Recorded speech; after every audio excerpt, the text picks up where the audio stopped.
বানান, আপনি আমাকে শেষ জামানার উম্মত হিসেবে দুনিয়ায় প্রেরণ করুন। আল্লাহ না চাইতে আমাদেরকে এত এত নিয়ামত দিয়েছেন। এই নিয়ামতের ব্যাখ্যা প্রকাশ করতে যে আল্লাহ অন্য আয়াতের ভিতর বলেন, আলাম তারাউ আন্নাল্লাহা সাখখারা লাকুম মা ফিস সামাওয়াতি ওয়া মা ফিল আরদ ওয়া আসবাগা আলাইকুম নি'মাহু যাহিরাতান ওয়া বাতিনাহ। ও বান্দা, আসমান আর জমিনের ভিতরে যা কিছু দেখো, সব কিছু তোমার জন্য আমি আল্লাহ নিয়ামত স্বরূপ পাঠিয়েছি।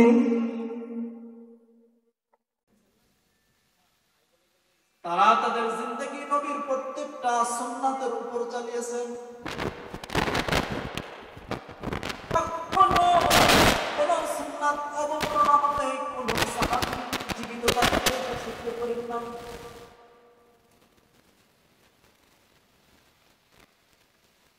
আব্দুল্লাহ ইবনে মাসউদ রাদিয়াল্লাহু তাআলা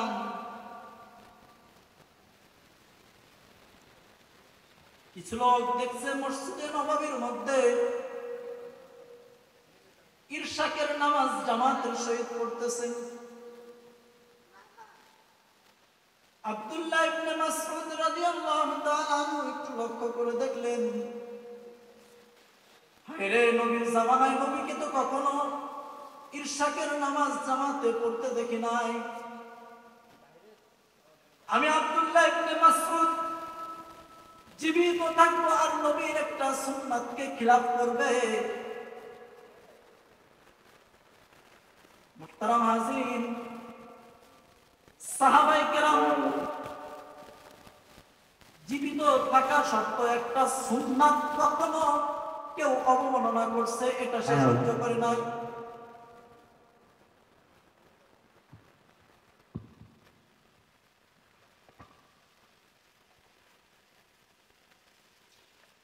মুহতারাম হাজিরিন, এটা বলার উদ্দেশ্য হলো যে আমাদের পুরো জিন্দেগি কার নামে সাজাইব? কেননা যদি মুনাফিকদের আমলে আমাদের জিন্দেগি সাজায়, নামাজের সময় নামাজ, আবার পূজার সময় পূজা, যদি আমাদের জিন্দেগি এরকম সাজায়, তাহলে নামাজে গেলেও টুপি পড়ি, পূজার ময়দানেও যে বলি পূজা আর রোজা একই জিনিস, তাহলে এটা আমাদের মুনাফিকি আলামত আমাদের মধ্যে দেখা যায়। পূজার ময়দানে যে বলি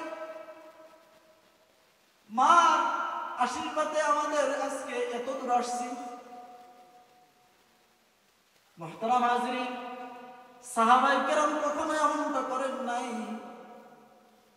সাহাবায়ে কেরামের আমলের মধ্যে এরকম কখনো মুনাফিকি আলামত দেখা যায়নি। প্রত্যেকটা সাহাবী তাদের জিন্দেগি নবীর জিন্দেগির সাথে মিলিয়ে ফেলেছেন। আরাফার ময়দানের মধ্যে যখন নবী ভাষণ দিতেছেন যে আজকে দিন কমপ্লিট, আল্লাহ সুবহানাহু ওয়া তাআলা আসমান থেকে কুরআনের আয়াত নাযিল করে দিয়েছেন, আল-ইয়াওমা আকমালতু লাকুম দীনাকুম ওয়া আতমামতু আলাইকুম নি'মাতি ওয়া রাদিতু লাকুমুল ইসলাম দীনা। আজকে দিন কমপ্লিট, পরিপূর্ণ কমপ্লিট দিন। এই কারণে কেউ যদি মনে করে যে দিনের মধ্যে কোনো কিছু ঢুকাইব, এই দুনিয়ায় উলামায়ে কেরাম থাকবে আর তুমি দিনের মধ্যে ঢুকাবা, এটা কখনো সম্ভব হবে না। এটা আলেম ওলামার দুনিয়া, এটা আলেম ওলামার জগৎ। আপনি মন মতন খেয়াল খুশি মতন দিনের মধ্যে নতুন কিছু বেদাত ঢুকাবেন, উলামায়ে কেরাম দুনিয়ায় থাকতে এটা কখনো সম্ভব হবে না ইনশাআল্লাহ। কেননা নবীর হাদিস তো আমরা এখনো পড়ি, নবীর হাদিস তো আর দুনিয়ার থেকে উঠে যায়নি, নবীর আইন তো এখনো দুনিয়ার থেকে উঠে যায়নি। যারা মনে করবে যে উলামায়ে কেরাম নাকি তেল দিয়ে ঘুমিয়ে থাকে, তারা বুকার স্বর্গে বাস করবে, তারা বুকার জগতে বাস করবে। আজকে এই মাহফিল থেকে, এই মাহফিল উলামায়ে কেরাম এই উদ্দেশ্য করে আপনাদের এই আয়োজন করছে যে কোনটা হক, অকুল জাআল হক ওয়া যাহাকাল বাতিল, হক আর বাতিল চিনাবে কিভাবে, কোনটা হক আর কোনটা বাতিল, এই দুইটার মধ্যে পার্থক্য করতে হবে। কেননা নবীর জামানা থেকে এখনো তো নবীর ওয়ারিসরা দুনিয়া আছে, তারা থাকবে, আর দুনিয়ার মধ্যে নতুন নতুন ফিতনা ঢুকবে। উলামায়ে কেরাম এটা পশ্চিম কালে সহ্য করবে না ইনশাআল্লাহ।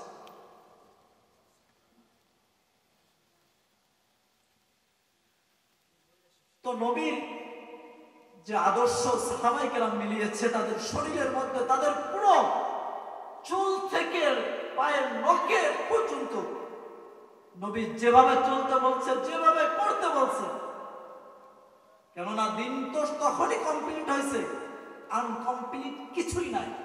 নবীর জিন্দেগির মধ্যে তাকান, কিভাবে রাষ্ট্র পরিচালনা করবেন, কিভাবে দিন পরিচালনা করবেন, কিভাবে মসজিদ পরিচালনা করবেন, কিভাবে সমাজ পরিচালনা করবেন, সব আনকমপ্লিট, সবকিছুই দিনের মধ্যে আছে।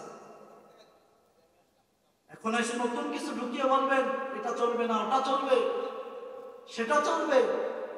এদেশে এখনো উলামায়ে কেরাম আছে, এদেশে এখনো উলামায়ে কেরামের মাহফিল হয়, পশ্চিম কালেও এটা সম্ভব না।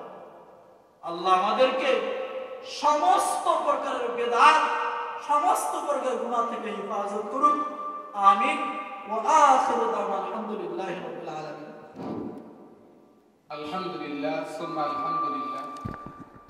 মহান আল্লাহ পাক রব্বুল আলামিনের দরবারে অনেক অনেক শুকরিয়া যে আল্লাহ পাক রব্বুল আলামিন আমাদেরকে কোরআন এবং হাদিসের আলোকে আলোচনা শোনার তৌফিক দান করেছেন। এবং পাশাপাশি আমি ধন্যবাদ জানাই আমাদের বন্ধুবর ভাই মোহাম্মদুল্লাহ হাবিবি ভাইকে, তিনি আমাদেরকে কোরআন এবং হাদিসের আলোচনা সুন্দর নসিহত পেশ করলেন।